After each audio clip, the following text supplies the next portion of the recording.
موجودہ دور کو ماڈرن ایرا مانا جاتا ہے، جس کا سبب وہ ٹیکنالوجیز ہیں جن کا استعمال ہم روزمرہ زندگی میں کر رہے ہیں۔ مگر ہماری دنیا میں ہمیں کئی ایسی جگہیں اور چیزیں بھی دیکھنے کو ملتی ہیں جن کو بنانے کی ٹیکنالوجیز وقت کے دھارا میں کہیں کھو گئی ہیں، جن کو دوبارہ بنانے کی بارہا کوشش کرنے پر بھی کوئی کامیابی حاصل نہیں کی جا سکی۔ آج کی ویڈیو میں ہم چند ایسی ہی کھو چکی ٹیکنالوجیز کا موازنہ کریں گے جو کہ اگر ہمارے پاس موجود ہوتے تو شاید ہمارا معاشرہ مزید ٹیکنالوجیکلی ایڈوانسڈ ہوتا۔ آئیے جانتے ہیں۔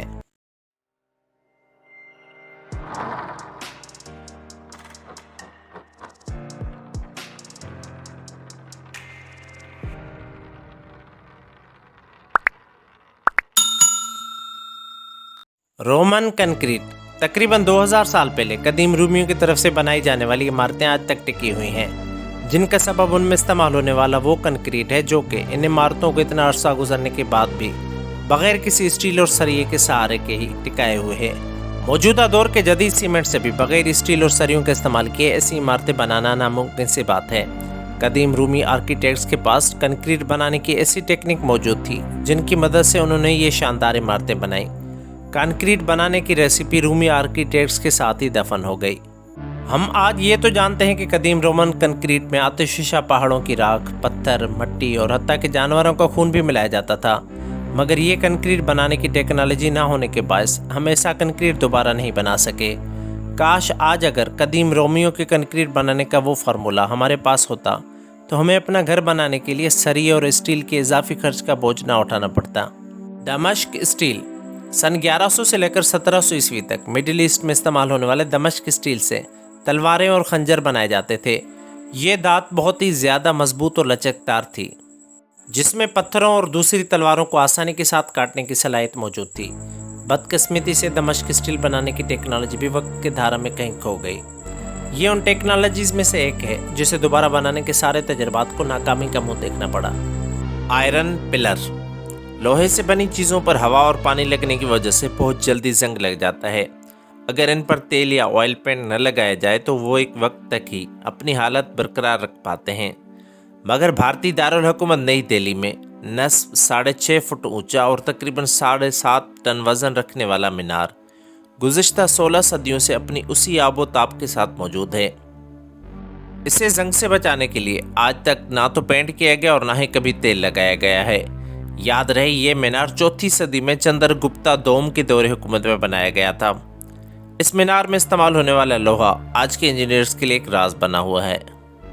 دا اینٹائی کیتھرا میکینزم یونان میں موجود اینٹائی کیتھرا جزیرے کے قریب سن 1901 میں 2000 سال پرانے ڈوبے ہوئے بحری جہاز سے پیتل سے بنی مشین نما چیز دریافت ہوئی تھی، جسے اینٹائی کیتھرا میکینزم کا نام دیا گیا ہے۔ اس مشین کے پیتل سے بنے 82 ٹکڑے ملے ہیں، جن میں 30 گیئرز بھی شامل ہیں جو کہ کلاک وائز بنے ہوئے ہیں۔ تحقیق دانوں کے مطابق یہ پیچیدہ مشین اوائلی دور کا کمپیوٹر تھا، مگر کچھ کا ماننا ہے کہ یہ ایک کیلنڈر تھا جس سے سورج، چاند اور دوسرے سیاروں کی لوکیشن کا پتہ چلایا جاتا ہوگا۔ یہ مشین کیوں اور کیسے استعمال کی جاتی تھی؟ 1 صدی سے زیادہ عرصہ گزرنے کے باوجود اس مشین کو اب تک سائنسدان سمجھ ہی نہیں پائے۔ انسان کو چاند پر بھیجنے کا اسپیس پروگرام سن 1969 میں چاند پر انسان کے پہلے قدم رکھنے کو 50 سال سے بھی زیادہ عرصہ بیت چکا ہے، جس سے لے کر اب تک کوئی بھی انسان نہ تو چاند پر دوبارہ پہنچ پایا ہے اور نہ ہی ایسا کوئی اسپیس پروگرام ترتیب دیا گیا۔ اس پر دنیا بھر سے کافی سوال اٹھائے جاتے رہے ہیں۔ کئی لوگ نیل آرمسٹرانگ کے چاند پر لینڈ کرنے کو ہی جھوٹا قرار دیتے ہیں، اور کچھ کے مطابق چاند پر موجود ایلینز نے نیل آرمسٹرانگ سے عہد لیا تھا کہ انسان دوبارہ چاند پر قدم نہیں رکھے گا۔ یہ سب مفروضے ہیں۔ اصل بات یہ ہے کہ ناسا کے پاس سے اپولو جمنی اسپیس پروگرام کی ٹیکنالوجی ہی کھو گئی ہے۔ اتنی اہم ٹیکنالوجی کیوں اور کیسے کھو گئی؟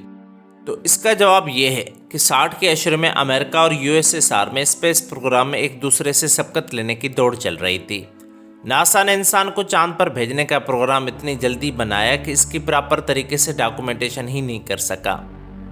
اس پروگرام پر دن رات ایمرجنسی حالات میں کام کیا گیا اور کئی پرائیویٹ کمپنیز اور افراد کی خدمات حاصل کی گئیں۔ اسی جلدی میں چاند پر انسان تو پہنچ گیا، مگر وہ ٹیکنالوجی پراپر طریقے سے ریکارڈ نہ کی جا سکی، جس کے باعث ناسا آج تک اس پروگرام کو دوبارہ ترتیب نہیں دے سکا۔